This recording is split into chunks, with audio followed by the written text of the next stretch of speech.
السلام علیکم ورحمۃ اللہ وبرکاتہ۔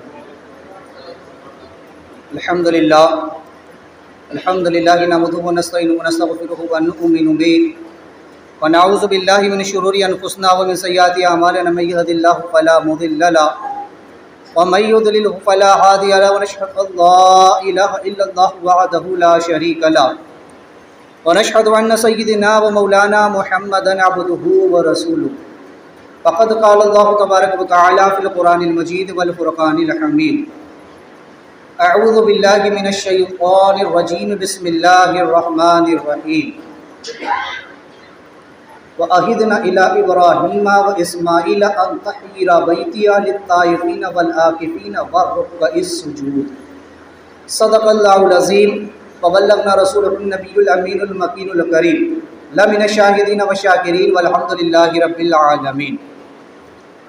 بعد توحید کے متوالوں، شمع رسالت کے پروانوں، غوث و خواجہ کے چاہنے والوں، مصطفیٰ جان رحمت صلی اللہ تعالی علیہ وسلم کے دیوانوں، آئیے آغاز گفتگو سے قبل ہمارا مل کر انتہائی خلوص و محبت کے ساتھ غمت خضرا کی جانب نہ لگا کر حضور آقا نامدار مدینے کے تاجدار ہم غریبوں کے غم گسار جناب رحمت مجتبی محمد مصطفیٰ علیہ تحیۃ و ثنا صلی اللہ تبارک و تعالی علیہ وسلم کی بارگاہ بے کس پناہ میں درود و سلام کا نذرانہ پیش کرتے ہیں۔ اللہم صلی علی سیدنا و مولانا محمد معادن الجود والکرم وآلہ وصحابہ وبارک وسلم۔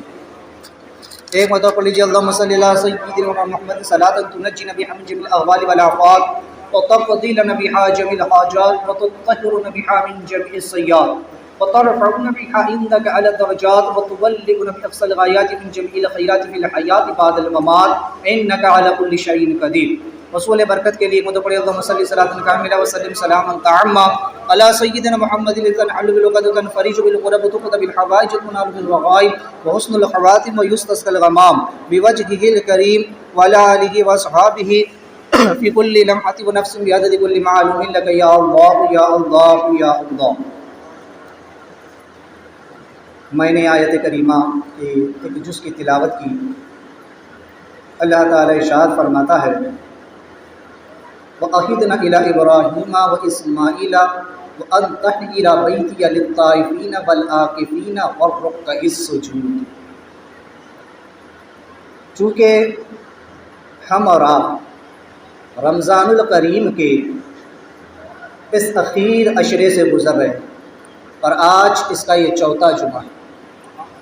بڑا ہی مبارک و مسعود یہ مہینہ ہے۔ اسی کی فضیلت میں ایک چیز یہاں بیان ہے۔ اللہ نے فرمایا کہ وہ عہدنا، ہم نے عہد لیا، تاکید فرمائی، ابراہیم و اسماعیل، ابراہیم و اسماعیل علیہ السلام، کس بات کی؟ ان طہر بیتیا، کہ میرے گھر کو پاک و صاف رکھو، خوب ستھرا رکھو۔ کس لیے؟ للطائفین والعاکفین والرکع السجود، طواف کرنے والوں کے لیے، اعتکاف کرنے والوں کے لیے، رکوع اور سجدہ کرنے والوں کے لیے۔ مفسر شہیر حضرت سیدنا علامہ مفتی احمد یار خان نعیمی رحمۃ اللہ تعالی علیہ فرماتے ہیں کہ اس سے ثابت ہوا کہ مساجد بھی اللہ کے گھر ہے تو ان کو بھی پاک و صاف رکھا جائے، وہاں کوئی گندگی کی چیز نہ لائی جائے۔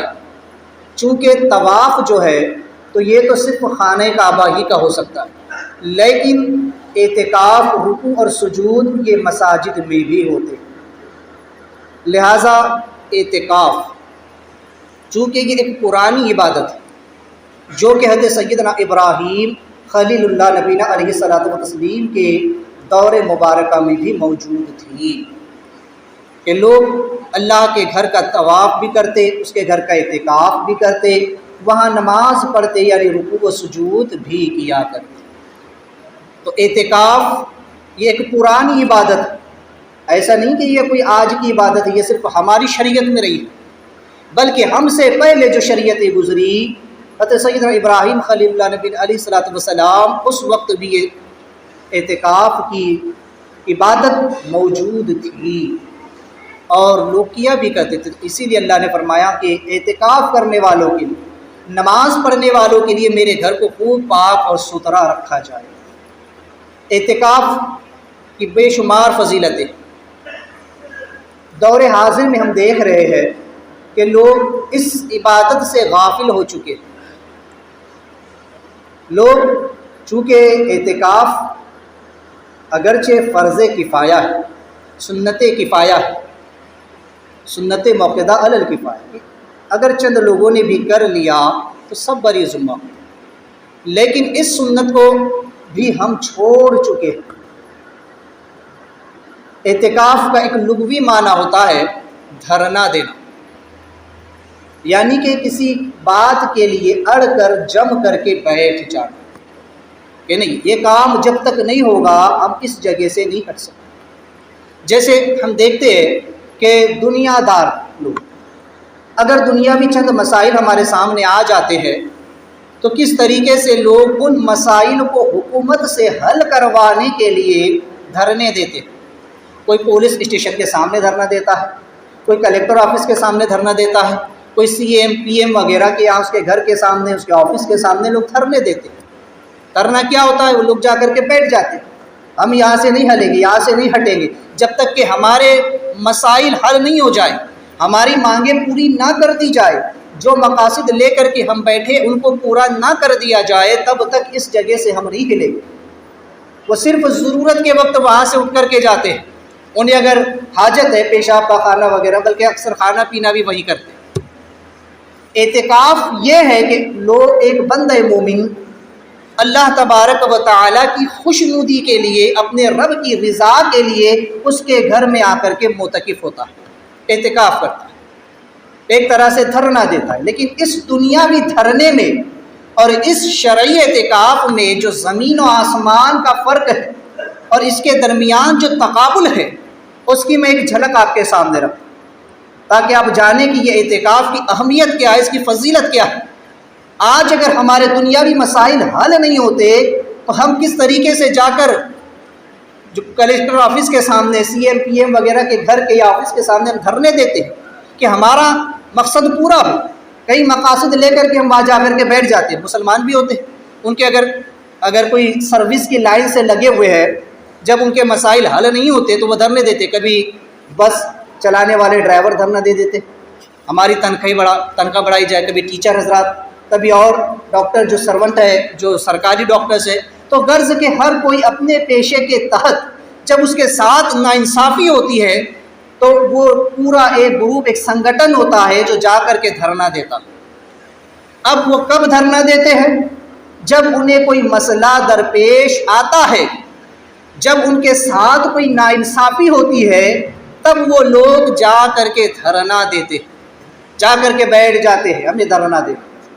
لیکن میرا رب کتنا کریم، میرا رب کتنا مہربان ہے، وہ بندے کو بن مانگے بہت کچھ عطا فرماتا ہے.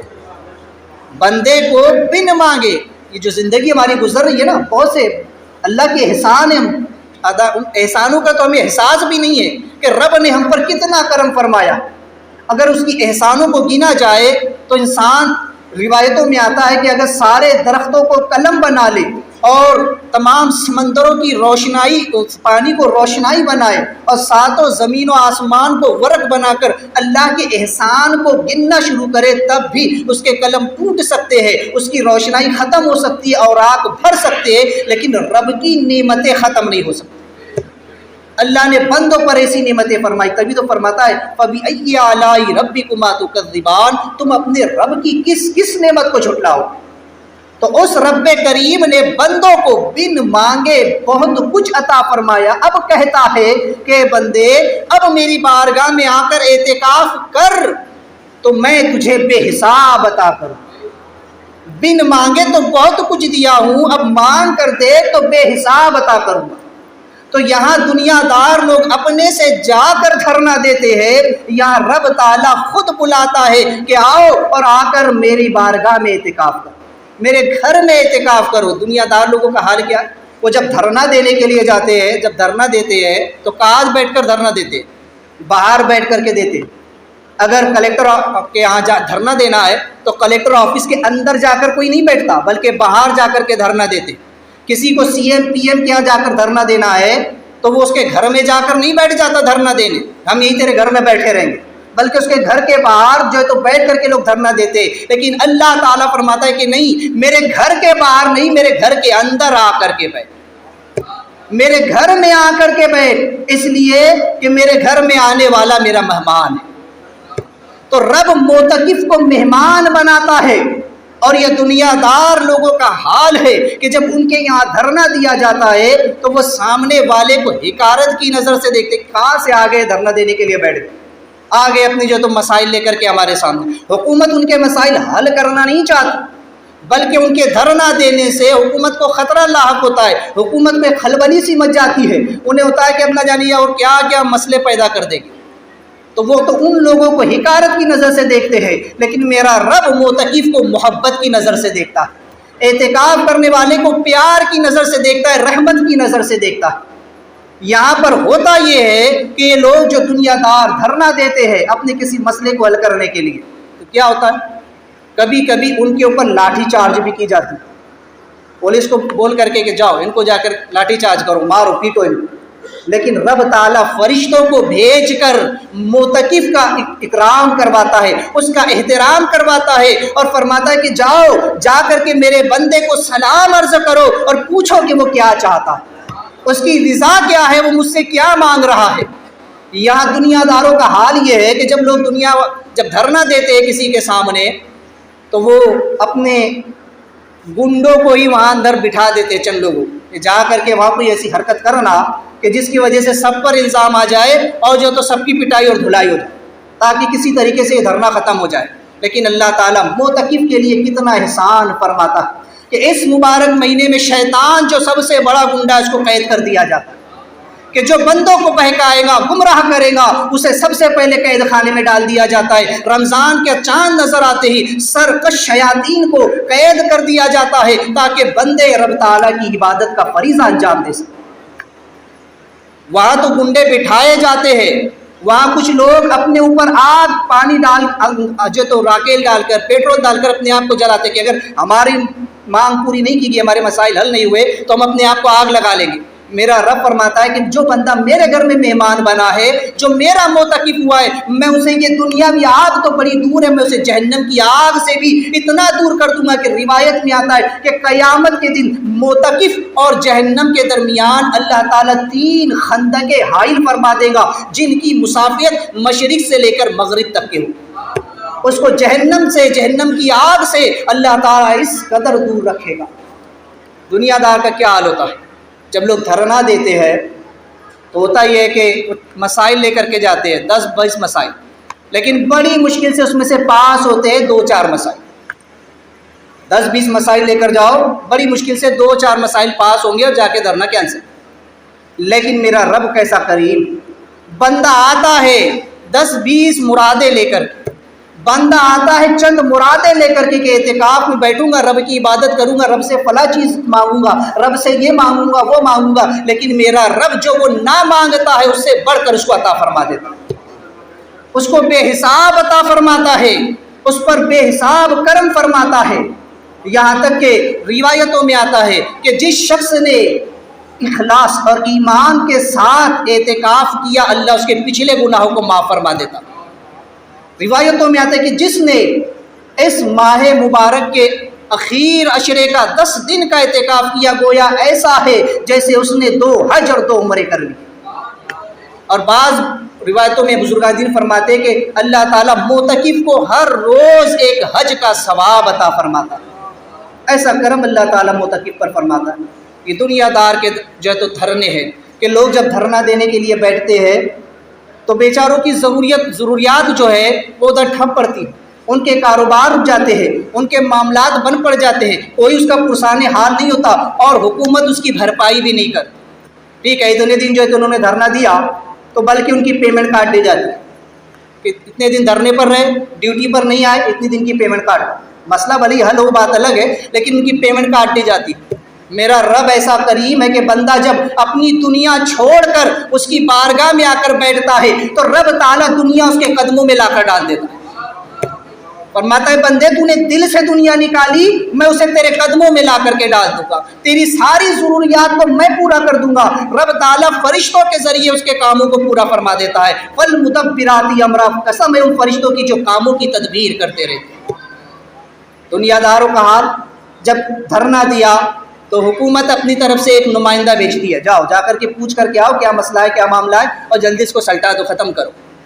میرا رب کیسا کریم اور مہربان، وہ شب قدر میں جبریل امین کو فرشتوں کے ساتھ بھیجتا ہے۔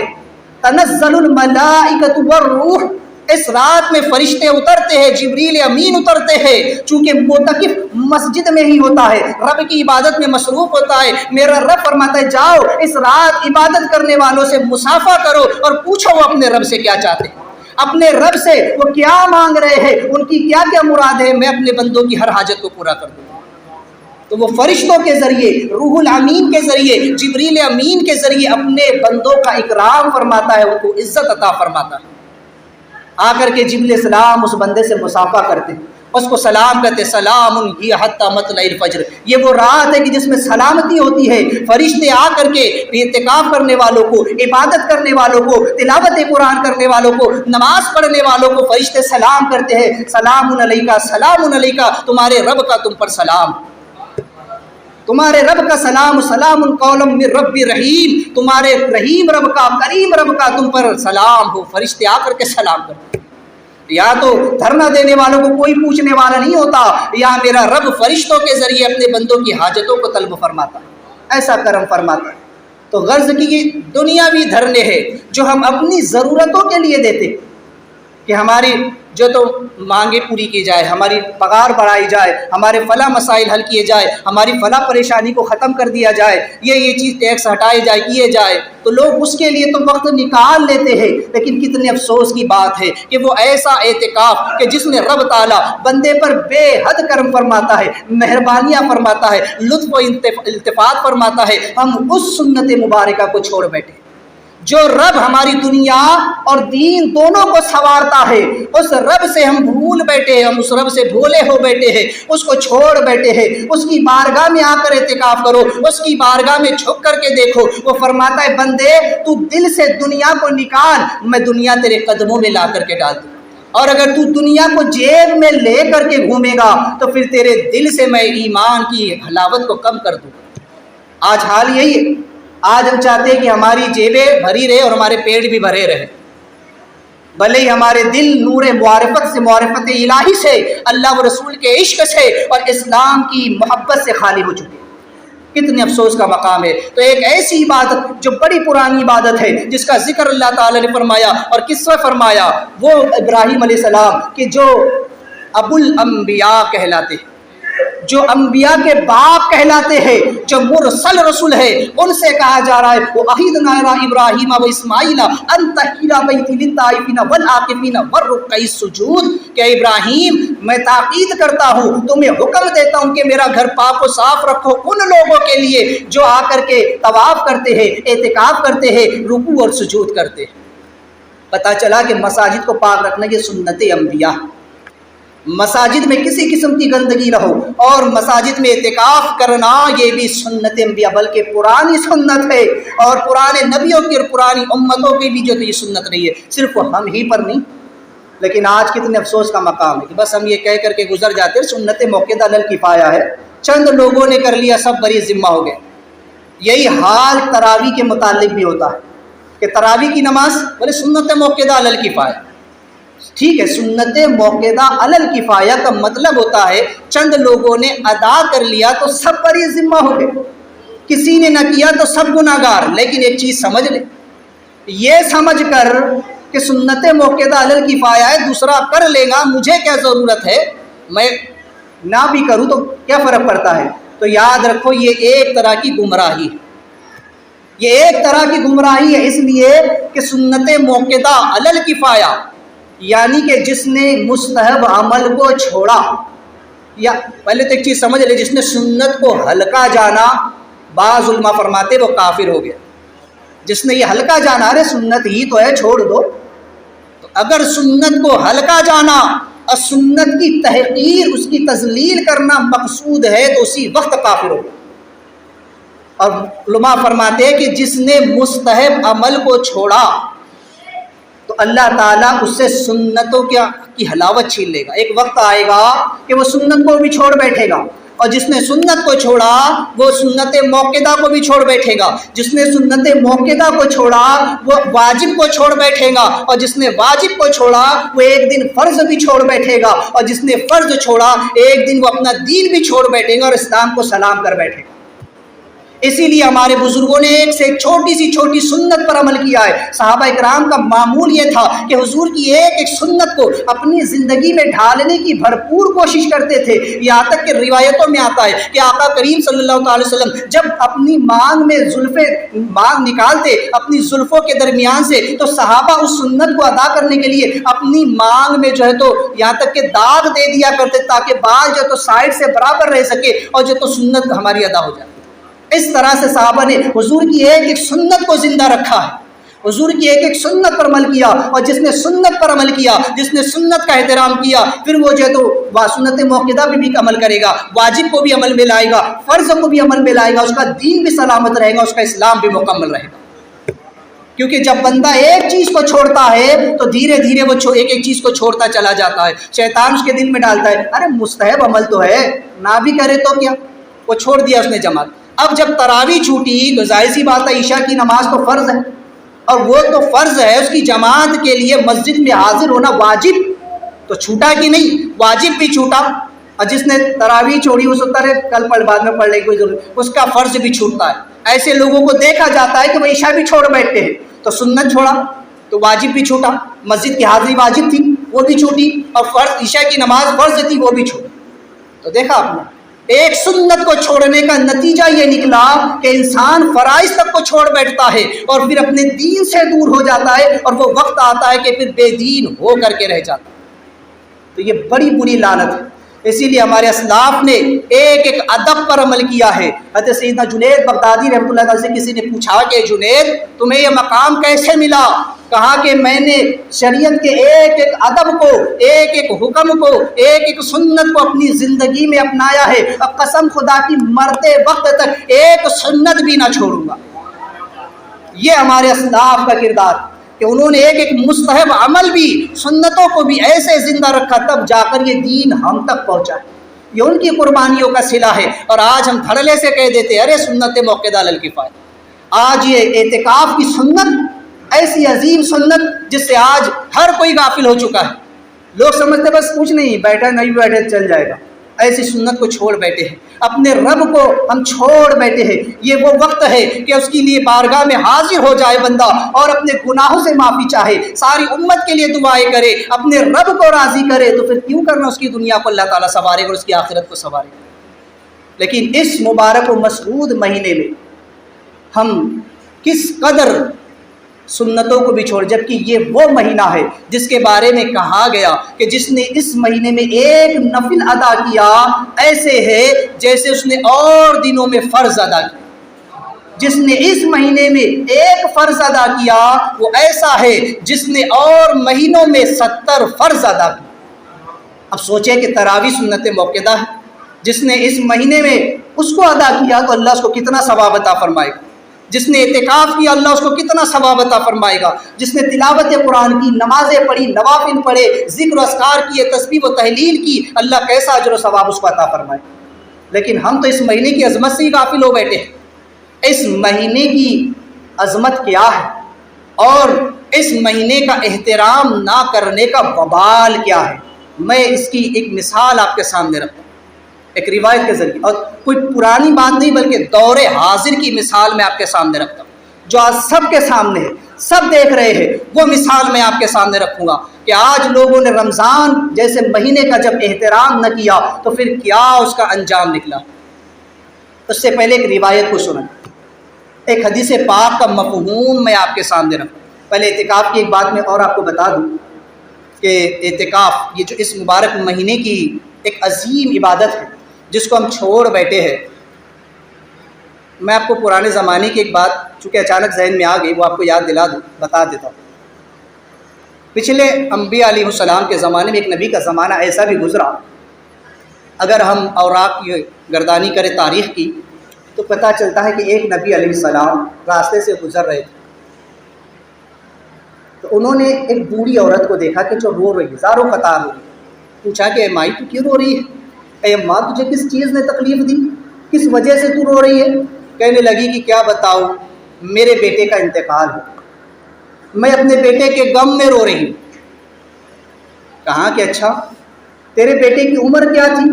کہا ابھی تو صرف 60 سال ہی تھی، ابھی تو وہ کھیلنے کودنے کے اس کے دن تھے، میں نے تو بڑے ارمان دیکھ رکھے تھے کہ جب وہ جوان ہوگا تو اس کے سر پر میں شادی کا صحرا دیکھنا چاہتی تھی، میں اس کی خوشیاں دیکھنا چاہتی تھی، لیکن وقت سے پہلے ہی تقدیر نے میرے ساتھ یہ کیا کہ میرا بیٹا انتقال کر گیا۔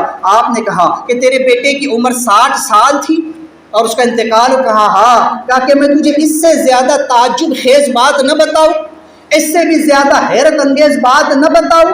کہا کہ اے نبی، اے اللہ کے نبی، کہ ایسی بھی کوئی حیرت انگیز بات ہے؟ کہا ہاں۔ تو کہا بتائے؟ کہا کہ سن، ایک زمانہ آئے گا، وہ آخری زمانہ ہوگا، آخری نبی مبعوث ہوں گے جن کا نام محمد صلی اللہ علیہ وسلم ہوگا، اور ان کی امت آخری امت ہوگی، ان کی عمریں 60 سال ہی کی ہوگی۔ چونکہ پرانے زمانے میں عمریں 500 سال 1000 سال کی ہوا کرتی تھی، تو چونکہ اس عورت کی عمر بھی کافی تھی، اس کی بیٹے کی عمر ابھی 60 سال ہوئی تھی، تو کہنے لگی کہ ابھی تو وہ جوان بھی نہیں ہوا، ابھی تو اس کے کھیلنے کے دن تھے، لڑک پن تھا۔ تو ان نبی علیہ السلام نے کہا کہ سن، جو آخری امت ہوں گی ان کی عمریں 60 سال ہی کی ہوں گی، اسی کے اندر اندر جو ہے تو انتقال کر جائے گی۔ اس نے حیرت سے پوچھا کہ اللہ کے نبی اگر 60 سال میں انتقال کر جائیں گے تو بھی شادی بیاہ کب کریں گے، دنیا داری کب کریں گے، کمائیں گے کب، کھائیں گے کب، بیوی بچے کیسے ہوں گے؟ کہا ان 60 سالوں میں وہ یہ سب کچھ کر گزرے گے، انہی 60 سالوں کے اندر وہ جوان بھی ہوں گے، ان کی شادی بیاہ بھی ہوں گی، ان کے دنیاوی کاروبار بھی ہوں گے، وہ عبادت بھی کریں گے، ان کے ساتھ بیوی بچے بھی ہوں گے، پوتا پاتی ناتا نواسی سب کچھ دیکھ لیں گے۔ تو وہ بوڑھی عورت حیرت سے کہنے لگی اللہ کے نبی واقعی میں بڑی حیرت کی بات ہے، قسم ہے اس خدا کی جس نے آپ کو نبی بنا کر بھیجا، اگر میں اس نبی کے زمانے میں ہوتی تو وہ 60 سال ایک کونے میں بیٹھ کر اللہ کی عبادت میں گزار دیتی۔ غور کریں کہ وہ پرانے زمانے کی عورت، وہ پچھلے انبیاء علیہ السلام کی امت میں سے وہ عورت، وہ ہم پر رشک کر رہی ہے، کاش وہ عمر مجھ کو ملتی، وہ نبی کا زمانہ مجھ کو ملتا تو میں 60 سال بیٹھ کر کے اللہ کی عبادت میں گزارتی۔ آج 10 دن مسجد میں بیٹھ کر اعتکاف کرنا بھاری پڑ رہا، 10 دن کے لیے بیٹھ نہیں سکتے۔ وہ پچھلی عورت، زمانے کی عورت، وہ ہم پر رشک کر رہی، کاش یہ 60 سال کا زمانہ مجھے ملتا تو میں پوری کی پوری زندگی اللہ کے لیے وقف کر دیتی، ایک کونے میں بیٹھ کر اللہ کا ذکر کرتے گزار دیتی۔ لیکن افسوس کہ ہم اس اعتکاف کی سنت کو بھول بیٹھے ہیں، اور نتیجہ کیا نکلا؟ نتیجہ یہ نکلا کہ پہلے اس روایت کو سنیں، میں اس سے پہلے بھی بیان کر چکا ہوں۔ آقا کریم صلی اللہ تبارک و تعالی علیہ وسلم، صحابہ کرام کا ازدحام موجود ہے، سرکار صحابہ کے درمیان خطبہ ارشاد فرمانے کے لیے ممبر پر تشریف لے جا رہے ہیں کہ اتنے میں طائر صدرہ روح الامین سید الملائکہ حضرت سیدنا جبریل علیہ السلام تشریف لائے۔ سرکار علیہ السلام نے اپنا پہلا قدم پہلے زینے پر رکھا تو حضرت سیدنا جبریل علیہ السلام نے کہا کہ یا رسول اللہ، آپ کا رب آپ کو سلام فرماتا ہے اور فرماتا ہے کہ خاک آلودہ ہو اس شخص کی ناک کہ جس کے سامنے آپ کا ذکر ہو اور وہ آپ پر درود و سلام نہ پڑھے۔ حضور نے فرمایا آمین۔ پھر سرکار اسلام نے اپنا دوسرا قدم دوسرے زینے پر رکھا، تب جبریل علیہ السلام نے کہا کہ یا رسول اللہ، اس شخص کی ناک خاک آلودہ ہو جو اپنے ماں باپ میں سے دونوں یا کسی ایک کو بڑھاپے میں پائے اور ان کی خدمت کر کے جنت حاصل نہ کر سکے۔ حضور نے فرمایا آمین۔ پھر سرکار اسلام نے جب تیسرے زینے پر قدم رکھا تو جبریل السلام نے کہا کہ یا رسول اللہ، اس شخص کی ناک خاک آلودہ ہو جو ماہ رمضان کو پائے اور پھر بھی اپنی بخشش نہ کرا سکے۔ حضور نے فرمایا آمین۔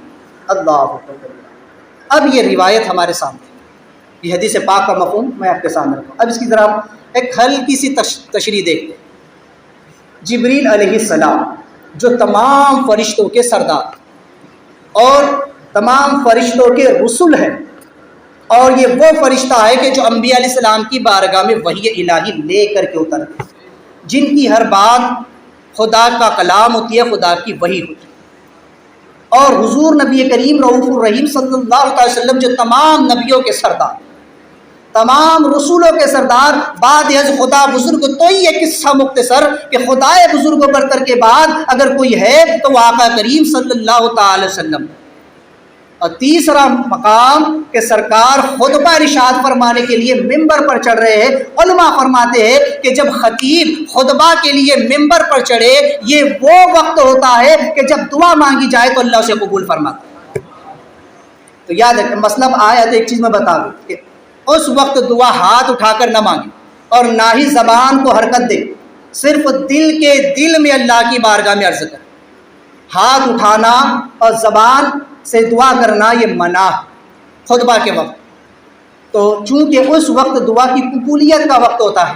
اب سرکار علیہ السلام خطبہ کے لیے ممبر پر تشریف لے جا رہے، اور ایسے وقت میں روح الامین آ کر کے یہ تین باتیں عرض کر رہے، اور آقا کریم صلی اللہ علیہ وسلم نے اس پر آمین فرمائی۔ گویا اس شخص کے حق میں یہ دعائے مخالف، ہر اس شخص کے حق میں یہ دعائے مخالف ہے کہ جو حضور کا ذکر سننے کے بعد بھی حضور پر درود و سلام نہ پڑھے، جو اپنے ماں باپ کو پانے کے بعد بھی ان کی خدمت کر کے جنت حاصل نہ کر سکے، اور جو رمضان کو پانے کے بعد بھی اپنی بخشش کا سامان نہ کرا سکے۔ اب میں ان دو چیزوں کی طرف نہیں جاتا۔ آج کا دور تو ایسا ہے کہ یہ تینوں چیزیں ہمارے درمیان سے نکل گئی۔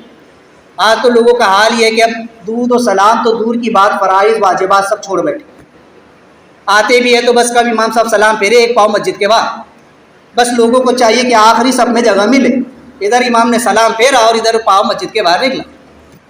بار بار کہا جاتا ہے اوپر جگہ خالی ہے، کوئی پہنچنے کے لیے تیار نہیں ہوتا کہ ہمیں جلدی نکلنا ہے، جلدی پڑھیے، تو کیا ہمیں صلاۃ و سلام پڑھنے کا موقع ملے؟ اللہ اکبر۔ دوسری چیز، آج ہم دیکھ رہے ہیں کہ ماں باپ کے ساتھ اولاد کیا سلوک کر رہی ہے، یہ بھی ہمارے سامنے۔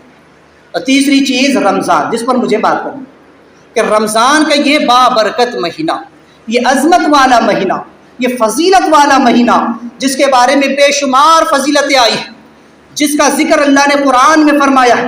پورے قرآن میں کسی مہینے کا ذکر نہیں، رمضان کا نام اللہ نے لیا ہے۔ دوسرے مہینوں کا جو تو آیا ہے لیکن اس طریقے سے نام لے کر نہیں آیا، پورے قرآن میں صرف رمضان کا نام آیا۔